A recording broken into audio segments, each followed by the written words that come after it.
नमस्कार, मी अनुष्का आणि तुम्ही पाहताय दैनिक राज्य लोकतंत्र। उद्या पुणे शहरात गणेश जयंती आहे। पुणेकरांसाठी हा दिवस केवळ धार्मिक नाही तर श्रद्धेचा, परंपरेचा आणि आपल्या जगण्याचा भाग आहे।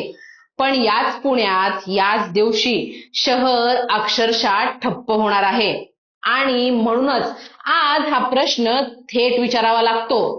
आयोजक, प्रशासन आणि प्रायोजक, तुम्ही विसरलेत का बाप्पाचं शहर? तुम्हाला पुणेकर दिसतात की नाही?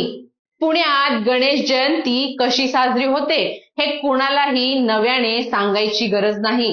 प्रत्येक मंडळ, प्रत्येक सोसायटी, प्रत्येक वस्तीमध्ये या दिवशी कार्यक्रम असतात।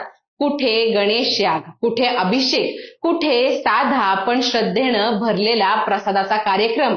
हे कार्यक्रम काही स्टेजवरचे नसतात, हे कार्यक्रम जाहिरातींसाठी देखील नसतात, हे कार्यक्रम असतात आपल्या भागातले, आपल्या लोकांसाठीचे। ज्येष्ठ नागरिक बाहेर पडतात, महिला पूजेसाठी एकत्र येतात, लहान मुलं पहिल्यांदा बाप्पाला नमस्कार करतात। आणि अशाच दिवशी तुम्ही काय करता? संपूर्ण शहराचं नियोजन कोलमडवता। म्हणूनच पुणेकर आज विचारतो, आयोजक विसरले का बाप्पाचं शहर? पुणे ग्रँड टूर 2026 आंतरराष्ट्रीय स्पर्धा।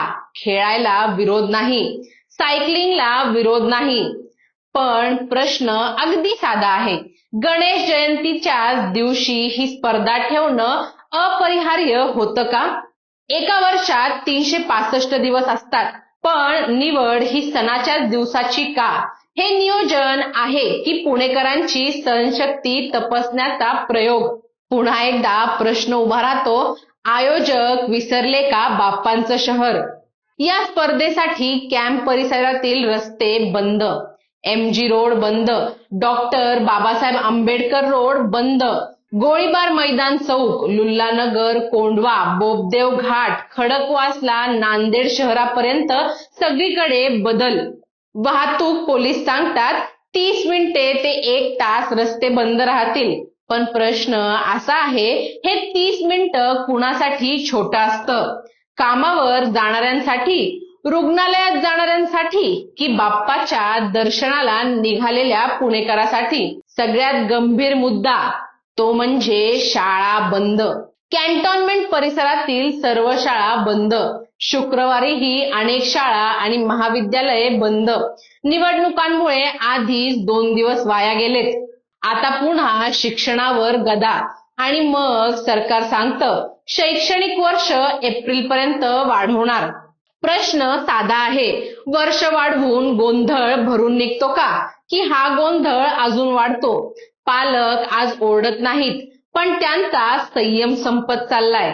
नियोजन आधी ठरलेलं होतं, मग आम्हाला वेळेवर माहिती का दिली नाही? आता शनिवारी मुलांना शाळेत बोलवा, हा कुठला न्याय आहे?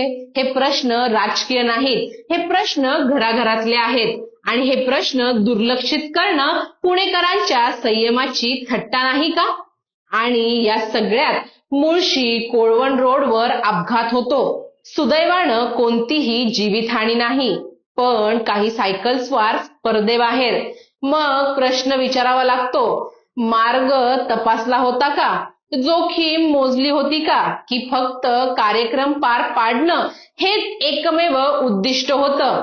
आयोजक सांगतात UCI प्रोटोकॉल पाळले, मेडिकल टीम तत्पर होती। ठीक आहे, ते सर्व मान्य, पण नागरिकांना झालेला त्रास त्यामुळे कमी होतो का? नियोजन चुकल्याचं उत्तर यामुळे मिळतं का? पुणेकर विकासाच्या विरोधात नाही, खेळाच्या देखील विरोधात नाही, पण पुणेकर आज ठामपणे सांगतो, आमच्या बाप्पाच्या शहरात, आमच्या सणाच्या दिवशी आमचं शहर आमच्या विरुद्ध उभं करू नका।